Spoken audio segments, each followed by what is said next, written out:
बुंदेलखंड के शेर कहे जाने वाले हरनाम सिंह राठौर के जीवन पर आधारित इस खास पेशकश व्यक्ति विशेष के दूसरे भाग में आपका स्वागत है। मैं हूं शिवा पुरोहित।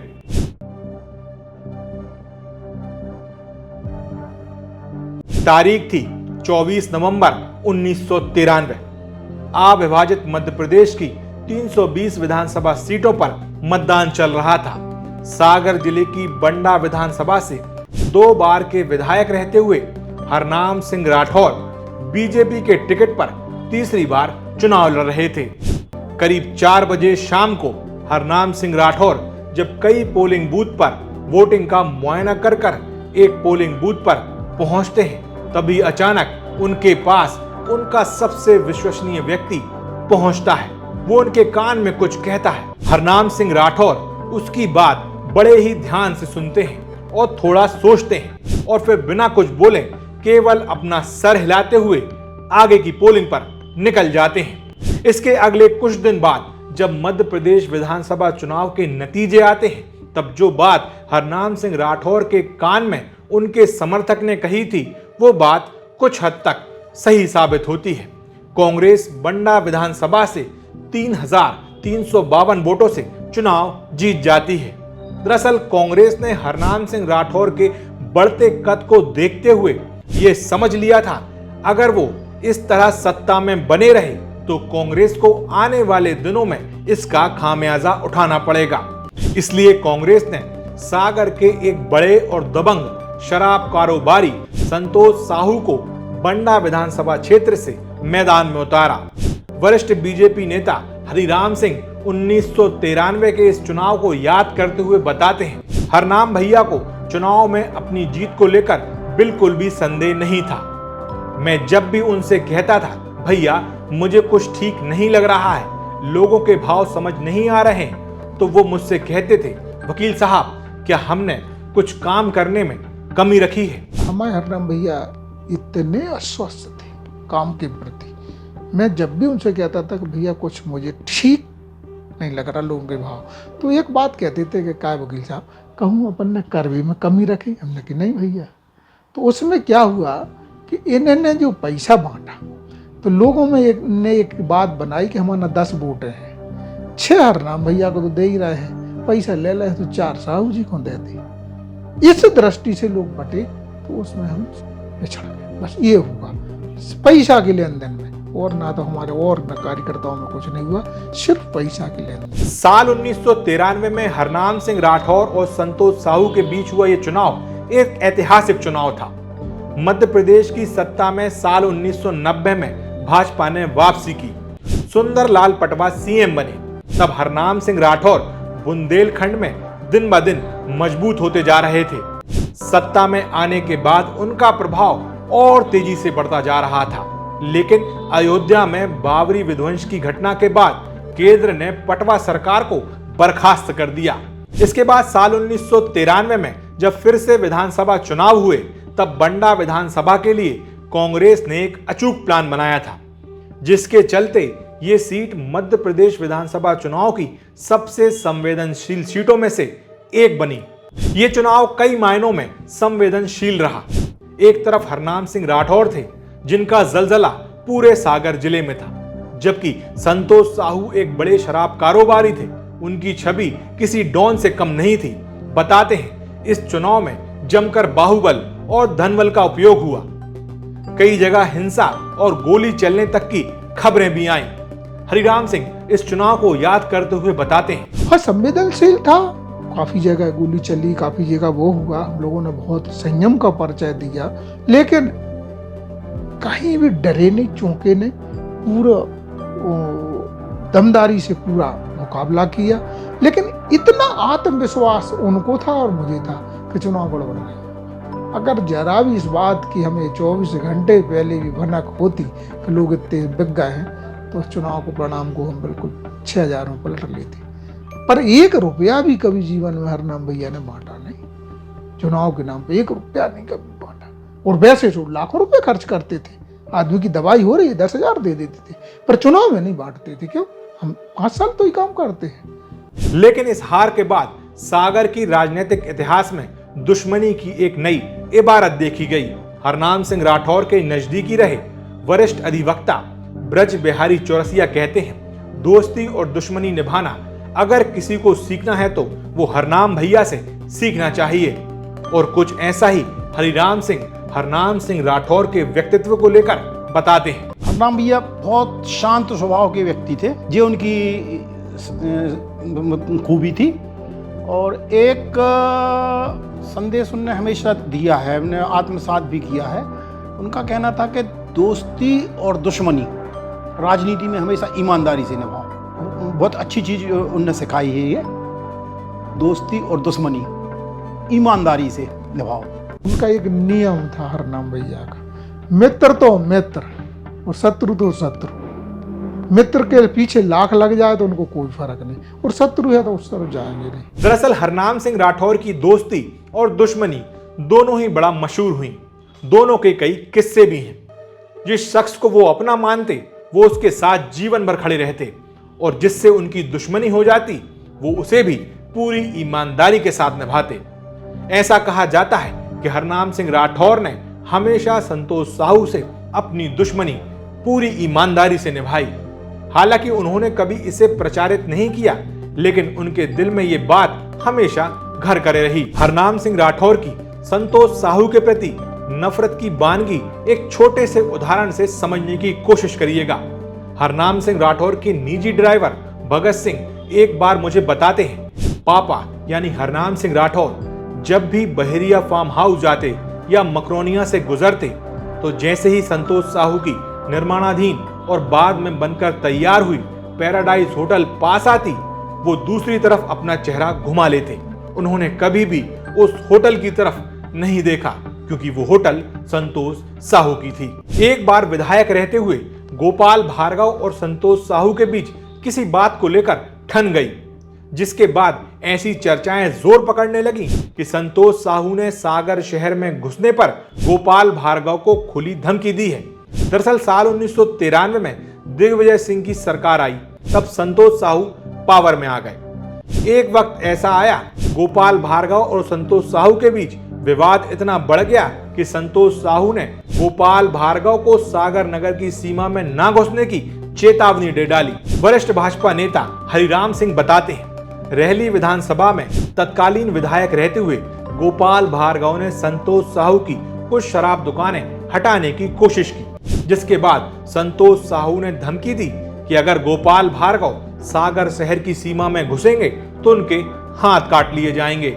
ये बात जब हरनाम सिंह राठौर को पता चली तो उन्होंने गोपाल भार्गव को फोन किया और उनसे सागर आने को कहा। साथ ही एक भव्य रैली निकालने की घोषणा कर दी। इस रैली से पहले हरनाम सिंह राठौर ने दहाड़ते हुए ऐलान भी किया, अगर किसी में दम हो तो गोपाल भार्गव को उंगली लगाकर दिखाए, मैं उसका पूरा हाथ उखाड़ दूंगा।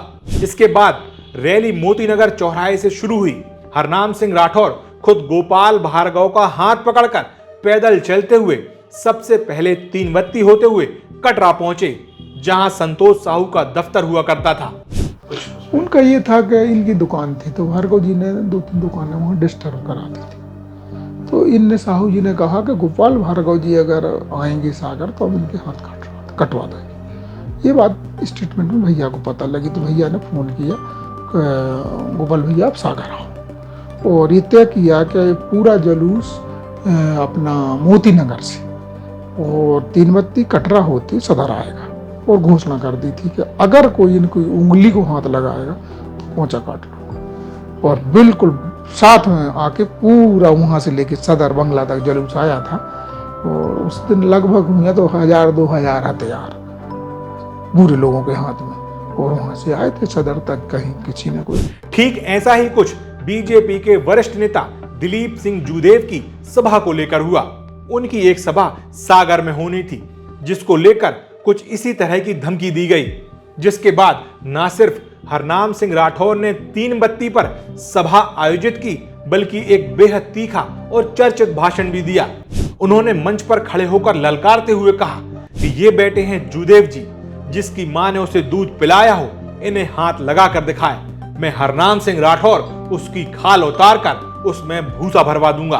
वो कटरा की सभा का ये था कि अपना दिलीप सिंह जूदेव खरसिया से चुनाव लड़े थे माननीय अर्जन सिंह जी के साथ। तो उनको यहाँ पूरे प्रदेश में दिलीप सिंह देव की सभाएं कराई जा रही थी कि फर्जी तरीके से जीत गए। तो यहाँ लोगों ने किया था कि अगर दिलीप सिंह देव की सभा होगी तो हम उस व्यक्ति के भी हाथ काट लें। उस समय भैया विधायक बन चुके थे। तो कटरा चौकी के नहीं अपनी म्यूनिसिपल स्कूल की यहाँ सभा हुई थी भाजपा की।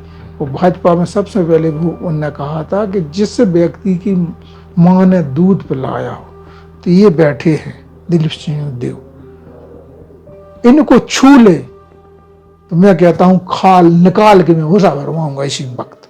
जिसको जो करना हो हरनाम सिंह राठौर मंच से चैलेंज कर रहे हैं। और आम सभा के बाद उनको भी पैदल लेके और कटरा चौकी तक आए थे। फिर बंगला में आके उनके भोजन हुए थे। दिलीप सिंह देवदी भैया के बहुत अच्छे मित्र थे, तो उस समय भी यही चैलेंज किया था। हरनाम सिंह राठौर के तीखे भाषण अक्सर चर्चाओं में रहते थे। कई बार उन्हें सुनकर वहां बैठे लोग दंग रह जाते थे। ऐसा ही जब संतोष साहू से उनकी नाराजगी चरम पर थी, तब वो मंच से उन्हें कई तरह के उपनामों से उल्लेखित करते हुए काफी तीखा भाषण देते थे। वैसे हरनाम सिंह राठौर बहुत कम बोला करते थे। उनकी आंखें आधे से ज्यादा बात उनका मूड कैसा है ये बता देती थी। इतना ही नहीं, उनकी उदारता और उनकी दया भाव भी किसी से छुपी नहीं थी। कई बार वो ऐसे लोगों की मदद भी कर देते थे जिसको लेकर उन्हें मालूम होता था कि मदद लेने आया व्यक्ति झूठ बोल रहा है। पर उनकी उदारता का एक उदाहरण बताएं। एक दिन हम लोग बैठे घर पर, वहाँ का एक व्यक्ति आया, उसने भैया को निवेदन किया कि भैया बिटिया की शादी है और हम गरीब आदमी हैं, हमें कुछ मदद करो। तो वकील साहब एक काम करो, इनको 1500 रुपया ले आओ, अंदर से दे दो। तो हम गए, अंदर से 1500 ले आए और उसको दे दिए। जैसे ही वो उसको पैसा दिए वो निकला और गेट से बाहर ही निकला था। और इतने में हमारे कल्याण सिंह वहाँ के सरपंच थे राजपूत, और वो हमने आओ कल्याण भैया बैठ गए। अरे हमने कहा जो अभी आदमी आओ, तो वो कल्याण शादी को पैसा दा, इसमें हंसन लगी। हमने कहा भैया खिले को मोड़ी नहीं। तो हमने आवाज लगाई, पूजब भाई गैंग का आदमी उनके गेट पे नौकरी करता था, भसा बोलते थे। हमने आवाज लगाई, भसा भैया कहले क्या कर रहा है? हमने कहा ऊखों पर लौटवा रहा है। अरे कहले यार वकील साहब तुम भी क्या करते हैं? क्यों? देखो कितने सूत्र बताए हमने, 3 सूत्र बताए। कहने लगे देखो वकील साहब, या तो को देने हुई है सो चुप गो, या वो लेगा वैसो अपने अगले जन्म में चुके, या हराम को वाह हुई है सो चलो गो। तीनों सूत्रों ने बताया। कभी पैसा देने की बात टूकते नहीं थे। जो कितने सुंदर थे, आज भी हमें वो याद है। और उन्होंने जाने दिया, उसको फिर लौटाया नहीं। इस प्रकार की लोगों से मदद करते थे। साल 1993 में भले ही हरनाम सिंह राठौर चुनाव हार गए हों, लेकिन इसके अगले 2 चुनाव 1998 और 2003 के विधानसभा चुनाव में हरनाम सिंह राठौर चुनाव जीते। हालांकि 2003 में कांग्रेस ने एक बार फिर बंडा विधानसभा से एक और प्रयोग किया।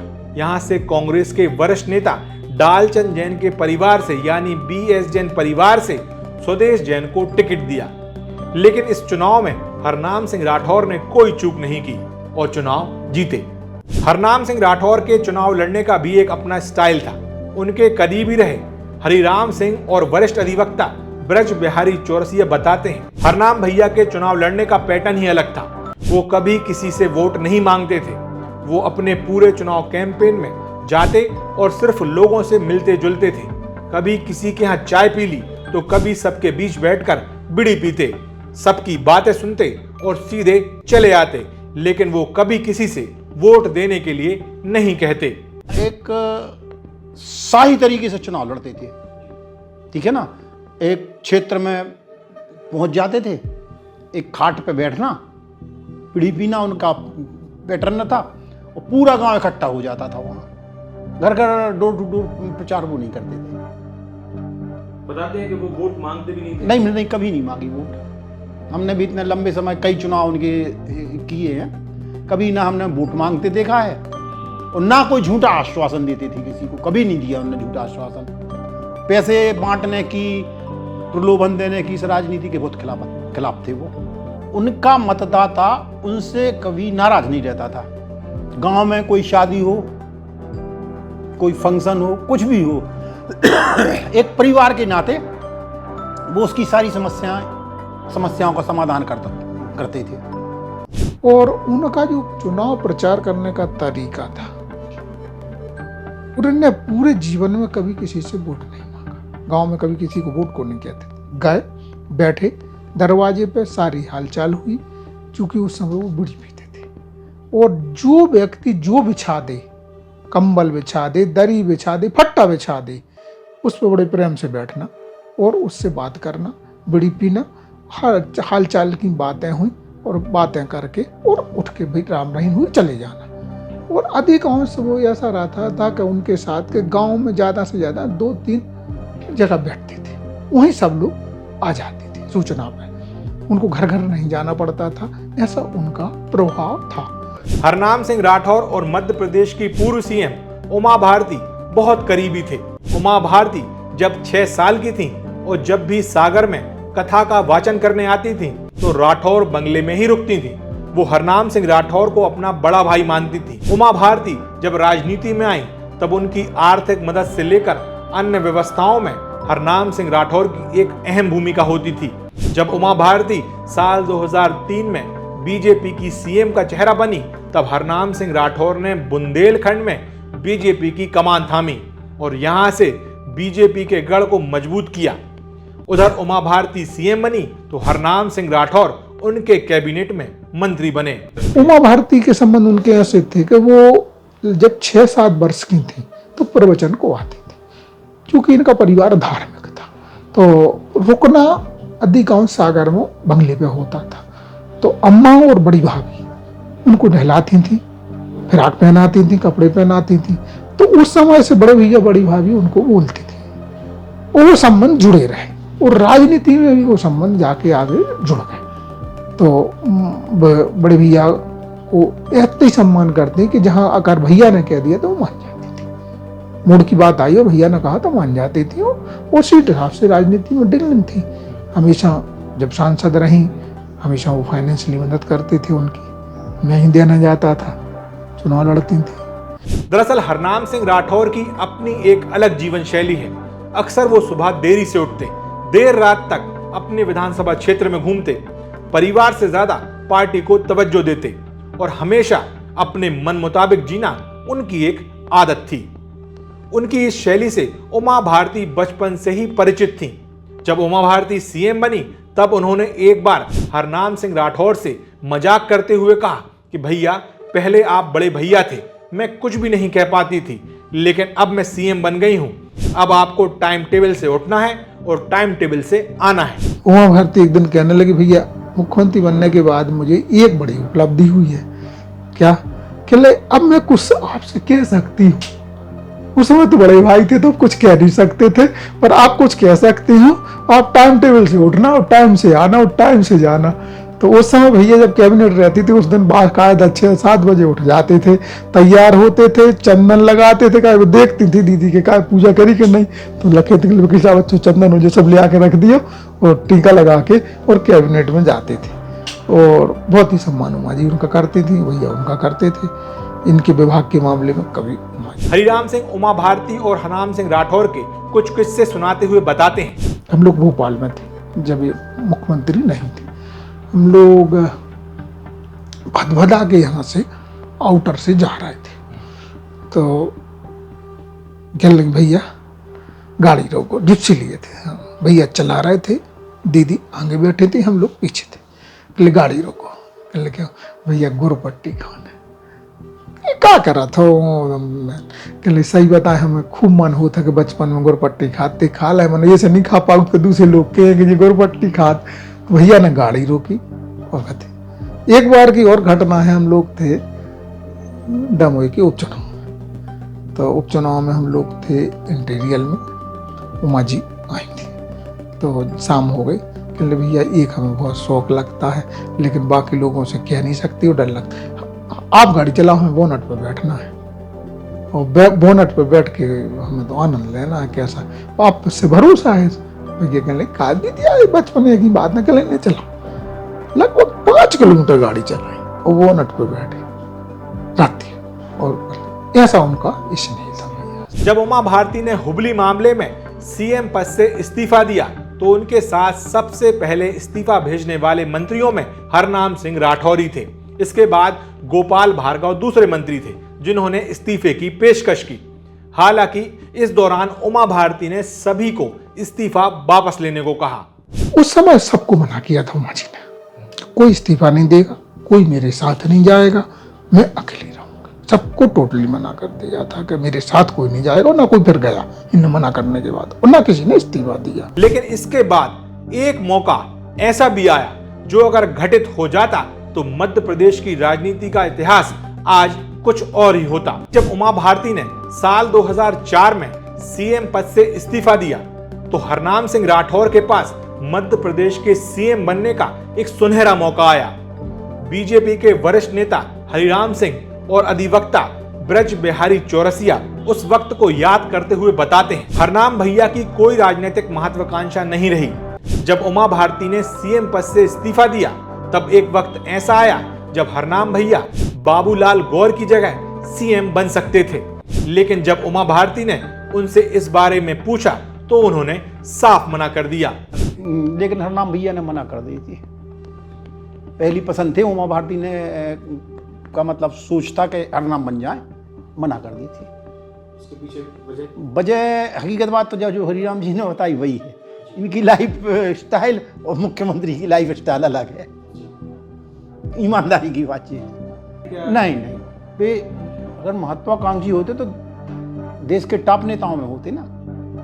एक संघ के समर्पित व्यक्ति थे वो, संघ के समर्पित व्यक्ति थे, एक विचारधारा के लिए समर्पित। हाँ, ये बात अंदरूनी थी कि नजदीक थी, लेकिन हरनाम भैया की एक अपनी दिनचर्या थी, एक स्वतंत्रता थी, उसको भंग नहीं करना चाहते थे। और उस व्यक्ति के अंदर एक महत्वाकांक्षा तो थी नहीं। वो चाहते तो बिल्कुल 100% सीएम बन जाते, लेकिन महत्वाकांक्षा नहीं थी और अपनी दिनचर्या में हस्तक्षेप नहीं चाहते थे। कब उठना उनको उठेंगे, कब सोना उनको सोना है और कब क्या खाना क्या पीना उनका पसंद था। तो उसका उनको बिल्कुल ही लोभ नहीं था कि तो हमें सीएम बनाओ, जिसको बनाना दीदी बना दो, हम सब कुछ करेंगे। उमा भारती ने इस तरीके की पेशकश की थी। हाँ, इनसे चर्चा हुई थी कि भाई साहब आपको मुख्यमंत्री बन जा। दीदी हाथ जोड़ के मैं इतना ही हुआ था कि आपके साथ में कैबिनेट मंत्री हूँ बस। उमा भारती से हरनाम सिंह राठौर ने हमेशा संबंध निभाए। उमा भारती की राम रोटी यात्रा हो या बीजेपी छोड़ने से लेकर जनशक्ति पार्टी बनाने तक, हरनाम सिंह राठौर ने व्यक्तिगत रूप से हमेशा उनके साथ दिया, जिसका खामियाजा उन्हें आगे चलकर भी उठाना पड़ा। लेकिन बीजेपी के प्रति उनकी वफादारी भी काबिले तारीफ थी। तमाम दबाव के बाद भी जब उमा भारती ने खुद की पार्टी जनशक्ति बनाई, वो उसमें शामिल नहीं हुए। उन्होंने बीजेपी के साथ ही खड़ा रहना स्वीकार किया। हालांकि ये वो वक्त था जब बंडा विधानसभा में हुए गोली कांड के बाद उन्होंने एक पल में कैबिनेट मंत्री पद से इस्तीफा दे दिया था। हरनाम सिंह राठौर के करीबी हरिराम सिंह और ब्रज बिहारी चौरसिया बताते हैं कि हरनाम भैया को कभी भी पद का लालच नहीं रहा। उन्होंने खुद ही पद से इस्तीफा दे दिया था। जब वो पहली बार पीएचई मंत्री बने तो उन्होंने देखा कि हजारों लोगों की भीड़ निजी स्वार्थ के लिए उनके इर्द गिर्द इकट्ठा होना शुरू हो गई है। कई लोग उनके नाम का नाजायज इस्तेमाल कर रहे हैं, जिसके बाद तुरंत ही उन्होंने उमा भारती से मंत्रालय छोड़ने की पेशकश की थी, जिसके बाद उमा भारती ने उन्हें जेल मंत्री बनाया। इस्तीफा की भी अपनी कहानी है, अपने अपने स्रोत हैं। इस्तीफा तो इन्होंने खुद ही दे दिया था कि जातिवादी राजनीति हावी हो रही थी, जहाँ देखो राठौर राठौर राठौर। तो इन्होंने कहा कुछ हम अब पीएचई से अलग करके धर्मस्व जेल, मतलब राजनीति या सत्ता हरनाम भैया ने अपने ऊपर कभी हावी नहीं होने दिया। अपनी शर्तों पे राजनीति की है, राजनीति की शर्तों पे उन्होंने राजनीति नहीं की है। स्वर्गीय हरनाम सिंह राठौर की ईमानदारी का कोई सानी नहीं था। उनका जीवन वो हमेशा अपने हिसाब से जीते रहे। दुनिया में रईस तो आपने बहुत देखे होंगे, लेकिन उनके जैसी रईसी शायद ही आपको किसी में देखने मिले। उनके साथ उनका एक निजी सेवादार हमेशा चलता था। वो पद पर हो या नहीं, उनके साथ हमेशा कई गनमैन हुआ करते थे। सरकारी सेवाओं का वो कम से कम इस्तेमाल करते थे। जब वो मंत्री बने तब खुद पर होने वाले खर्च वो खुद ही वहन करते थे। उनकी उदारता इतनी थी कि वो लोगों के दुख और तकलीफों में हमेशा खड़े रहते थे। उन्होंने हमेशा ही अपने व्यक्तिगत पैसों से राजनीति की और अपने ही पैसों से लोगों की मदद किया करते थे। स्वर्गीय हरनाम सिंह राठौर के करीबी बीजेपी नेता हरिराम सिंह बताते हैं कि हरनाम भैया ने व्यक्तिगत पैसों से लोगों की खूब मदद की। उन्होंने बंडा विधानसभा क्षेत्र में 100 से भी ज्यादा मंदिर और देवालय बनवाए होंगे। उन्होंने अपने पैसों से सैकड़ों गरीब कन्याओं की शादी भी करवाई। उस समय निधि नहीं चलती थी विधायक की, उनने अपनी जेब से सैकड़ों कन्या के विवाह करा, जेब से इलाज कराते थे और जेब से ही मंदिर बनवाते थे। बंडा तहसील में आज भी लगभग 100 मंदिर हैं जिनको मैं गिना सकता हूं, जिनके निजी पैसे से उन्होंने बनवाए। और पूरे लाइफ में उनने पूरा राजनीति में पूरा पैसा घर को खर्च किया, कभी किसी से 1 रुपया चंदे के रूप में नहीं लिया। ये उनकी विशेषता रही। उनके साथ कैबिनेट मंत्री थे, गाड़ी चलती थी तो दूसरी घर की चलती थी, सरकारी नहीं चलती थी, दूसरी गाड़ी घर की ही थी। मतलब आज तो 4-4 चलती सबके साथ सरकारी ही, उनके साथ घर की गाड़ी। और एक ऐसे व्यक्ति थे कि आज भी कहता है राजनीति में निर्बाध रूप से कैबिनेट में ईमानदार थे, निर्विवाद, कोई लेकिन किंतु परंतु नहीं, 100% ईमानदार थे। और एक बात और है कि हमने रईस बहुत से देखे, लेकिन जो रईसी हरनाम भैया की थी वो अद्वितीय थी। हर चीज की खवास उनका अलग चलता था, कपड़े वाला अलग चलता था, और पूरे जीवन में जो भी उन्होंने हासिल किया सब पैसा दे के लेते थे, किसी से छीन झपट के। एक रईसे का माहौल उनका अपना निजी था पूरा टसट। स्वर्गीय हरनाम सिंह राठौर का व्यक्तिगत जीवन एक आदर्श था। जब तक वो राजनीति में सक्रिय थे वो हमेशा ही एक मिसाल बने रहे। साल 2008 में जब उन्होंने कभी भी चुनाव न लड़ने का ऐलान करते हुए एक तरह से धीरे धीरे राजनीति से दूरी बना ली, तो उन्होंने अपनी राजनीतिक विरासत अपने बड़े बेटे हरवंश सिंह राठौर को सौंपी। साल 2014 के विधानसभा चुनाव के वक्त हरनाम सिंह राठौर बेहद अस्वस्थ थे। उन्हें इंदौर के एक निजी अस्पताल में भर्ती कराया गया। जब टिकटों की घोषणा हो रही थी तब वो अस्पताल में ही थे। बीजेपी में लगभग सभी प्रत्याशियों की एक के बाद एक सूची आ गई थी। नाम निर्देशन पत्र जमा करने की अंतिम तारीख से ठीक पहले अस्पताल में वो टीवी पर न्यूज देख रहे थे। उन्हें इंतजार था कि बंडा से किसको बीजेपी अपना उम्मीदवार बनाती है।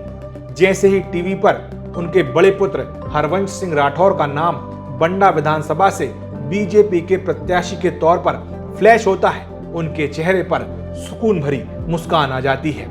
शायद ये मुस्कान एक पिता के चेहरे पर तब आती हो जब वो अपने पुत्र को अपने दायित्व और विरासत सौंप कर जाता है। 5 जून 2016 को स्वर्गीय हरनाम सिंह राठौर ने अंतिम सांसें ली थी। वो अपने पीछे भरा पूरा परिवार छोड़ गए। उनके बड़े पुत्र हरवंश सिंह राठौर राजनीति में है। मंझले पुत्र कुलदीप सिंह राठौर सागर के जाने माने एक बड़े उद्योगपति हैं, जबकि सबसे छोटे पुत्र नागेंद्र सिंह राठौर परिवार का पुश्तैनी व्यापार संभाल रहे हैं। स्वर्गीय हरनाम सिंह राठौर राजनीति और निजी जीवन में अपनी एक अमिट छाप छोड़ गए हैं। उन्हें उनकी जिंदादिली, निडरता और खुद के बनाए न्याय संगत उसूलों के लिए हमेशा याद किया जाता रहेगा। नमस्कार साथियों, मैं हूं शिवा पुरोहित और आप देख रहे हैं सागर टीवी न्यूज STVN इंडिया। सागर टीवी न्यूज STVN इंडिया पर तमाम खबरें देखने के लिए आप सागर टीवी न्यूज के YouTube channel, Facebook page, Instagram page को सब्सक्राइब, फॉलो और लाइक करें। और अगर आप हमारे सभी स्पेशल प्रोग्राम एक साथ एक जगह पर देखना चाहते हैं तो आप YouTube, Facebook और Instagram पर शिवा पुरोहित सर्च करें और मेरे चैनल पर आप जाएं और वहां आपको मिलेगा तमाम स्पेशल खबर का एक पूरा भंडार। नमस्कार।